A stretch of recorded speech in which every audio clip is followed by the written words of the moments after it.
আমার গত সপ্তাহের যশোরের আলোচনার একটা লাইনকে কেন্দ্র করে আমাদের অনেক রাজনীতিবিদ বন্ধুরা অনেক ক্ষুব্ধ প্রতিক্রিয়া দেখাচ্ছেন। ওই কথাকে নিজেদের গায়ে টেনে, নিজেদের গায়ে মেখে ওনারা ক্ষুব্ধ হয়েছেন।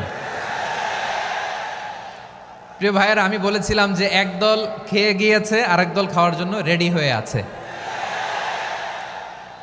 তো এখানে কি আমি কোনো দলের নাম বলেছি? বাংলাদেশে 48টা প্রায় নিবন্ধিত রাজনৈতিক দল, কোনো দলের নাম আমি বলিনি। কথাটাকে আমি জেনারেল রেখেছি। দায়ীদের বৈশিষ্ট্যই এটা, দায়ীরা জেনারেলি কথা বলে, যার যেই মেসেজ নেয়ার তারা সেখান থেকে নিয়ে নেয়।